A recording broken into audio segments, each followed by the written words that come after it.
Hello everyone, welcome to my another mini blog. কালকে তো রাখি, সবাই রাখি কিনলে তো, আরে আমিও যাচ্ছি রাখি কিনতে। হ্যাঁ, এই বছর একটু মনটা খারাপ, কেননা আসামে আমি সব দাদা বা ভাইদেরকে বাড়িতে ডেকে রাখি পরাতাম। এই বছর তো এটা হচ্ছে না, কিন্তু এই বছরও তো রাখি পরাবো, তার জন্যই রাখি সিলেক্ট করতে চলে এসেছি। রাখি কেনাও হয়ে গেছে, কালকে অবশ্যই তোমাদের সঙ্গে শেয়ার করবো কোন রাখিটা কিনলাম। এখনই বাড়ি যাব না, তার আগে একটু মিষ্টি কেনার আছে, কেননা কালকে সবাই বাড়িতে আসবে রাখি পরতে। তো একটু মিষ্টিও নিয়ে যাচ্ছি, আর পুজোও আছে, তার জন্য মিষ্টি নিয়ে নিচ্ছি। দাও দাও, তোমাদের সঙ্গে না একটা জিনিস শেয়ার করি, আমার দাদা আর ভাইদের ফটো, চলো তোমরাও দেখে নাও।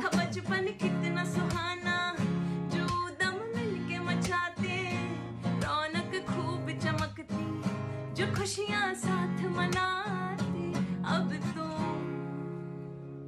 अब तो वक्त ने दूरी बढ़ा दी, ये राखी भी डाक से आती, अब तो वक्त ने दूरी बढ़ा दी,